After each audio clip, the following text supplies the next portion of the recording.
ஆற்காடு ஆற்காடுன்னு ஒரு ஊர் இருக்குது. அங்கே இருக்கக்கூடிய இஸ்லாமிய சகோதரர்கள் பேசிய தமிழ் தான் சென்னை தமிழ் அப்படின்னு நான் நினைக்கிறேன். ஒரு ஸ்டான்ஸாவை 3 ஸ்பீடில் சொன்னீங்கன்னா தமிழ் க்ளீனாக வரும். தர்மம் செய்பவன் உயர்ந்த ஜாதி, தர்மம் செய்யாதவன் தாழ்ந்த ஜாதி, இழிகுலத்தோர்னு சொன்னாங்க. ஸோ என்னை பொறுத்த வரைக்கும் 2 ஜாதி தான் சார். ஒருவன் கொடுப்பவன், ஒருவன் கொடுக்காதவன். இது 2 தான். எம்ஜிஆர் அவர்களுடைய டூயட் சாங்ஸ் ஏதாவது நீங்கள் பாடணும். தொட்டால் பூமலரும் தொடாமல் நான் மலர்ந்தேன். அதான் நீங்கள் டூயட், காதல் டூயட்கள் நான் கேட்டது. அது ராஜபாட்டரங்குதுரைன்னு ஒரு படம். மதன மாளிகையா? கை கொடுங்க சார். பாருங்க, இல்லை இல்லை, ஒரு ஒரு ஒரு விஷயம் நல்லா கவனிக்கணும். ராஜபாட் ரங்கதுரைன்னு உடனே மதன மாளிகையான்னு கேட்குறீங்களா? ஆமாம். அப்போ அந்த அளவுக்கு அந்த சாங் உங்கள் மனசில் நின்றுருக்கு இல்லையா? கண்டிப்பாக உங்கள் மனசில் எந்த அளவுக்கு இருக்கப்படுன்றது தான் இங்கே இப்போ பாயிண்ட்டு. நீங்கள் ரொம்ப கிண்டல் பண்ண இல்லை இல்லை இல்லை, ரொம்ப பெருமையாக இருக்குது. சரி, ஆரம்பிங்க. சரி, ரைட்டு. மதன மாளிகையில்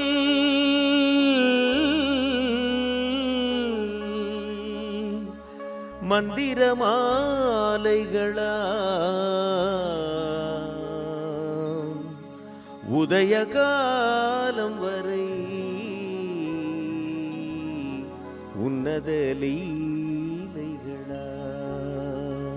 அன்பே அன்பே அன்பே, உணர்ச்சி வசப்படக்கூடாது. உட்கார், அவங்க அங்கே பாடட்டும், நீங்கள் இங்கே பாடுங்க. மதன மாளிகையில் மந்திர மாலைகளா உதய காலம் வரை உன்னத லீலைகளா. அழகு மாணிக்கமாம் கட்டில் அணிச்ச மலரணையாம்.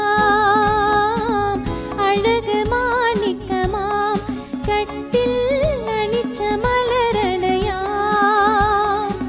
வாசலில் தோரணம் உன்னை வரச் சொல்லும் தோழிகளா.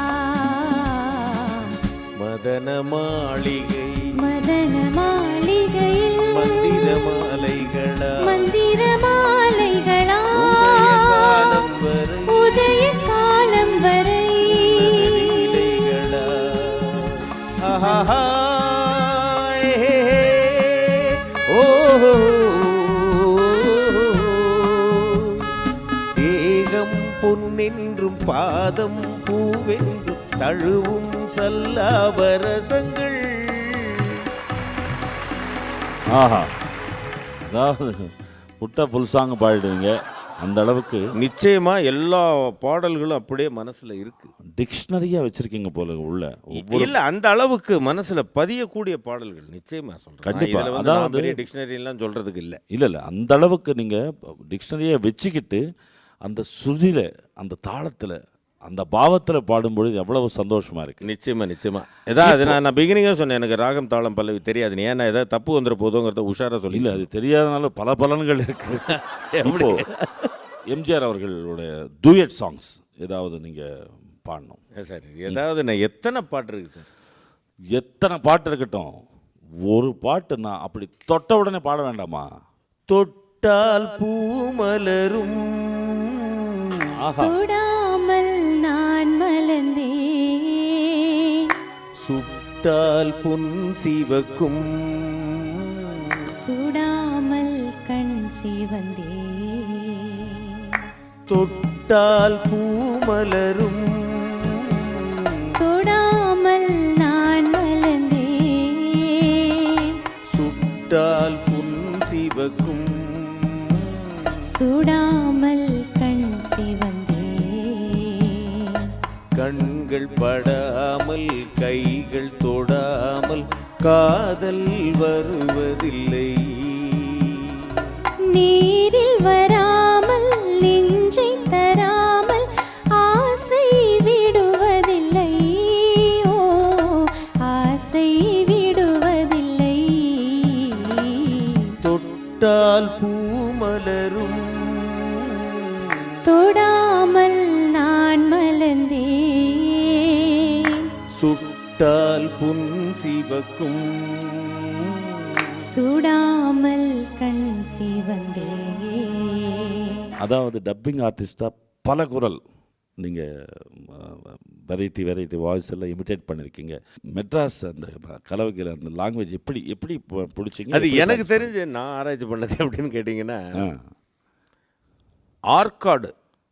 ஆற்காடுன்னு ஒரு ஊர் இருக்குது. அங்கே இருக்கக்கூடிய இஸ்லாமிய சகோதரர்கள் பேசிய தமிழ் தான் சென்னை தமிழ் அப்படின்னு நான் நினைக்கிறேன். அதில் வந்து இன்னொன்று என்னென்னு கேட்டிங்கன்னாக்கா, இங்கே கொஞ்சம் நிறைய வந்து இந்த நார்த் மெட்ராஸ் இந்த சைடெலாம் பார்த்தீங்கன்னா தெலுங்குக்காரர்கள் கொஞ்சம் அதிகமாக இருப்பாங்க. அந்த தெலுங்கும் மிக்ஸ் ஆகி அந்த ஸ்லாங் இந்த அதை சொல்கிறேன், ரொம்ப நல்லா, அதுலேயும் ஒரு இனிமை இருக்குது. என்னப்பா நல்லா இருக்கியா, நேற்று நல்லா இருக்கிறது என்னது எனக்கு ஆரம்பத்தில் நான் இந்த ஊருக்கு வந்த புதுசில் ஒன்றும் புரியாது. டாக்ஸிக்காரங்களை கூட அண்ணா வரையலண்ணா, நாங்கள் தஞ்சாவூருக்காரங்க.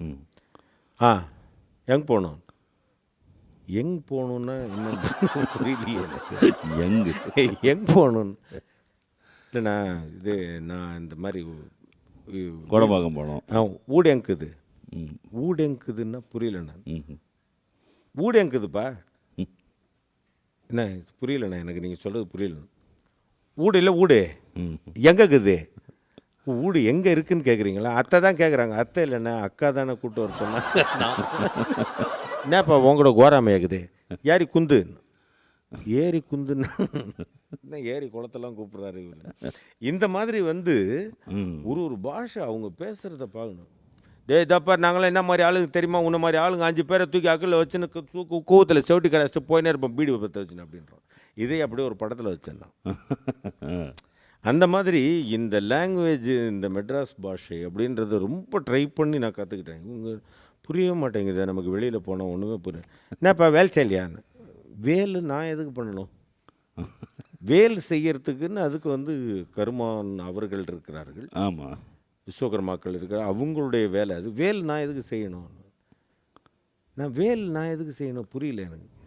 என்னப்பா வேலை செய்யலையான்னு கேட்டேன் பாரு, வேலை செய்யலையான்றத வேல் செய்யலையான்னு கேட்குறான். ஆமாம், இந்த மாதிரி அர்த்தமே மாறிடும். ஆமாம், அதே மாதிரி வந்து நான் வந்து இந்த ஒரு பர்பஸை நிறுவனத்தில் வந்து நான் இது ரெப்ரசன்டேட்டிவாக இருந்தேன். அப்போ அந்த கடைகளுக்கு போயிருக்கும்போது அங்கே ஒரு அண்ணாச்சி ஒருத்தர் திருநெல்வேலி, அவங்க வந்து எனக்கு அந்த லாங்குவேஜ் ரொம்ப பிடிக்கும். என்னை வந்து இன்றைக்கும் வந்து பல பேர் நீங்கள் திருநெல்வேலியான்னு கேட்பாங்க.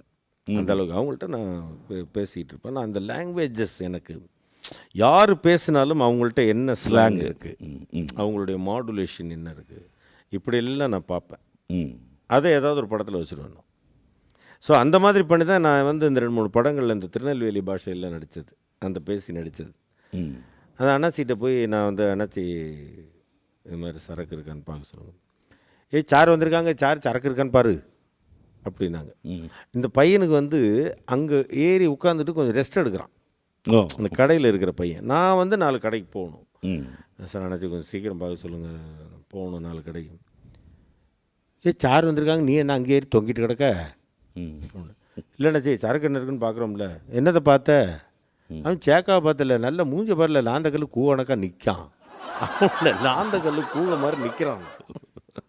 இந்த மாதிரி அந்தந்த லாங்குவேஜுக்கு ஒரு இனிமை இருக்குது. நிச்சயமாக நீங்கள் வந்து தமிழை வந்து மற்ற லாங்குவேஜை சேர்ந்தவர்கள் தப்பாக பேசினா கூட அழகாக இருக்கும்.